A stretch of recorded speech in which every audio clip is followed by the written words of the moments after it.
Pemirsa, kita kembali ke pembahasan 3 orang tewas ditembak oknum polisi di Jakarta Barat. Dan saya sebelum ke Pak Benny Mamonto, saya ingin ke Bang Roni. Bang Roni, Anda masih bersama saya, Bang Roni? Ya, tampaknya terjadi kendala pemirsa dengan Ahmad Saroni.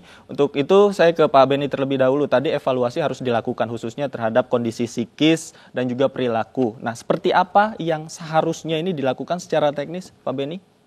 Ya, karena ini kejadian berturut-turut, jadi seperti tadi yang sudah disampaikan oleh pimpinan Komisi 3, Pak Syaroni, bahwa Kapolri sudah menginstruksikan untuk eh, melakukan langkah-langkah pengawasan ekstra terhadap para pemegang senjata api, apakah dengan cara ditarik dulu baru dievaluasi.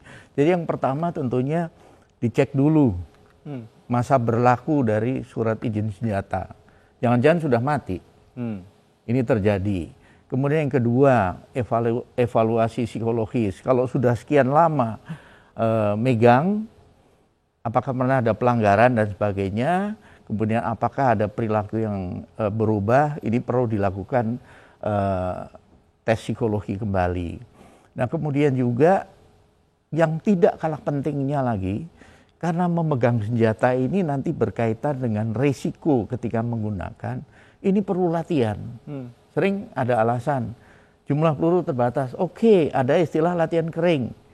Dengan diisi kelongsong, kemudian ditembakkan dalam segala posisi, diulang-ulang terus sampai muncul otomatisasi respon ketika ada ancaman dan sebagainya. Ini penting, karena saya dulu atlet menembak, pelatih nembak, 26 tahun, jadi tahu persis bagaimana seseorang ketika megang senjata.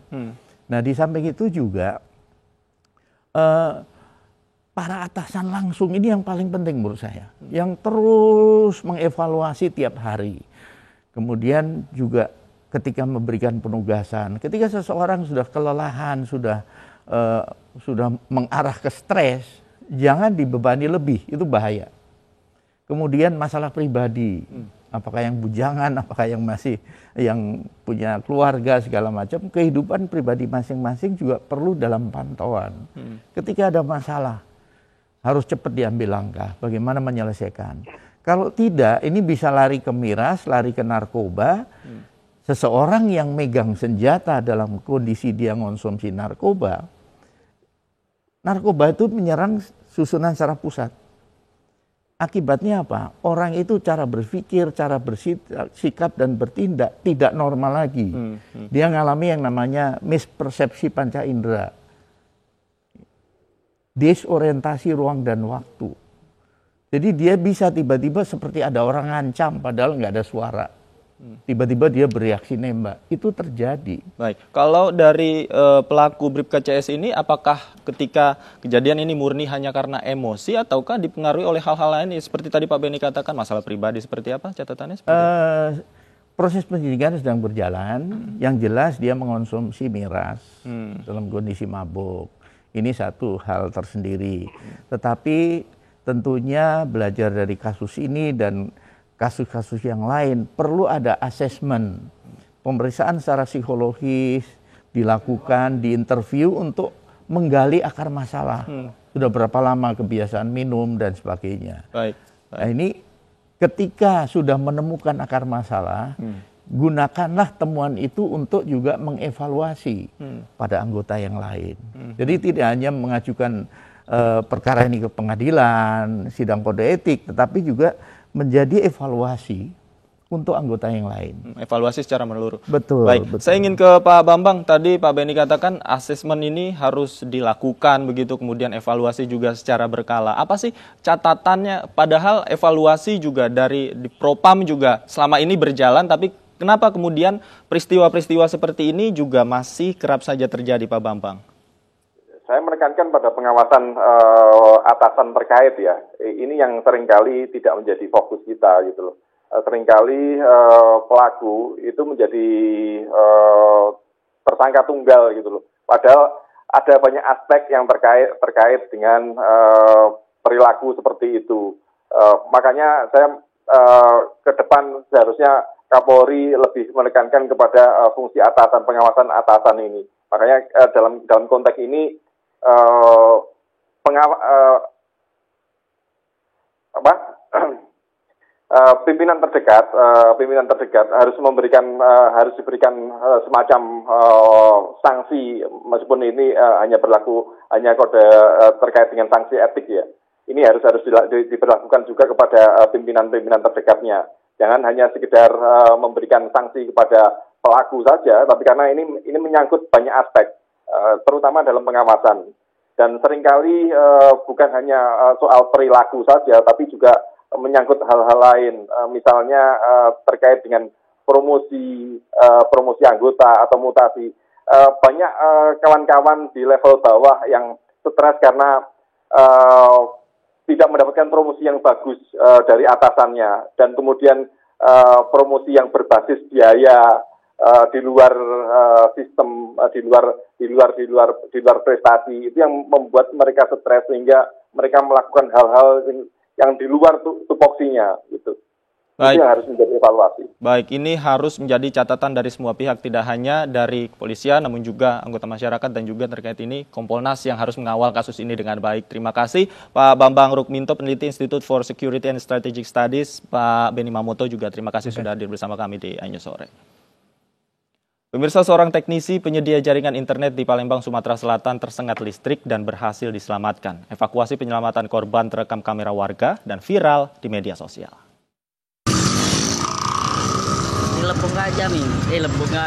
Inilah video evakuasi teknisi penyedia jaringan internet yang tersengat listrik di Palembang, Sumatera Selatan. Korban pingsan di atas kabel lalu terjatuh. Beruntung korban berhasil diselamatkan polisi dan warga sekitar. Sebelumnya korban bernama Fahrul memperbaiki jaringan internet yang rusak di wilayah ini. Kemudian warga sekitar tiba-tiba mendengar suara ledakan kecil lalu melihat korban tak sadarkan diri. Pertama tuh suara meledak. Surat tuh langsung nyeret, pocok tuh, langsung pingsan. Posisi kakak persis duduk di sini ya? Nah, persis di lapak gitu duduk. Terus warga berdatangan? Yo, langsung datangan galo, stop galo, nolong galo. Akibat peristiwa ini korban mengalami luka ringan di kepala. Korban pun langsung dilarikan ke rumah sakit untuk mendapat pengobatan intensif. Dari Palembang, Sumatera Selatan, Firdaus, iNews melaporkan. Isak tangis keluarga mengiringi pemakaman jasad yang ditemukan dalam plastik di Cilebut, Bogor, Jawa Barat. Keluarga berharap pelaku segera ditangkap dan dihukum berat.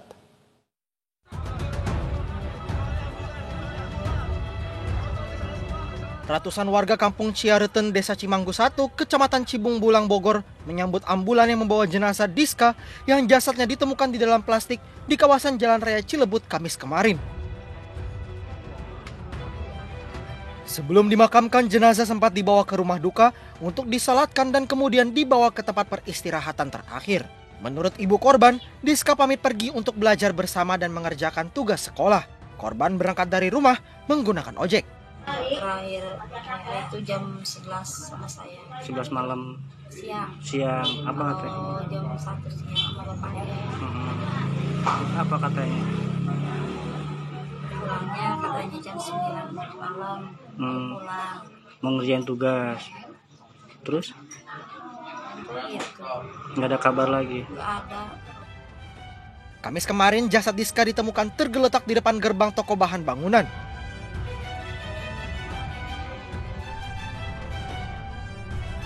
Dari hasil identifikasi, ditemukan kartu tanda penduduk atas nama Diska Putri berusia 18 tahun, warga Ciareten, Cibung Bulang, Kabupaten Bogor, yang berstatus mahasiswi.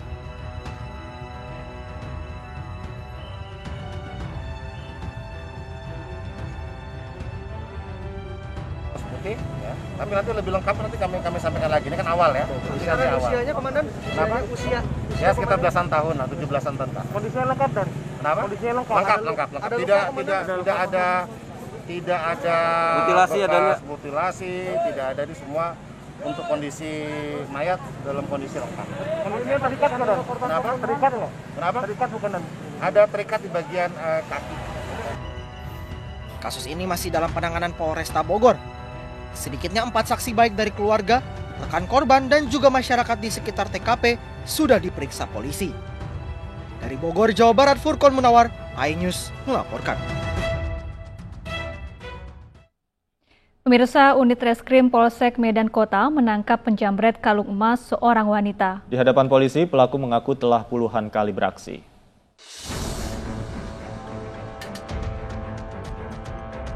Inilah aksi penjamretan yang dilakukan MR. Pelaku memantau dan menunggu seorang wanita di depan toko. Saat hendak meninggalkan lokasi, pelaku menjamret kalung emas, lalu kabur menggunakan sepeda motor. Pelaku tak menyangka aksinya terekam CCTV sehingga mudah diidentifikasi polisi. Aksi penjamretan ini bukan kali pertama terjadi. Sejak menjadi pengangguran 1 tahun lalu, pelaku menjamret setidaknya 3 kali dalam sepekan. Sempat viral di media sosial, kami mendapatkan informasi dari media sosial juga, kami cari korban, koordinasi untuk melaksanakan membuat laporan. Lanjut, kami langsung melaksanakan pengamanan atau penangkapan terhadap pelaku. Pelaku terancam pasal 365 Undang-Undang Hukum Pidana tentang pencurian yang disertai tindak kekerasan dengan hukuman 9 tahun penjara. Dari Medan, Sumatera Utara, Adi Palapa, iNews melaporkan. Polisi tangkap 2 mucikari prostitusi online yang menawarkan sensasi trisam saat kencan. Pelaku mematok tarif 1 hingga 2 juta rupiah untuk sekali kencan.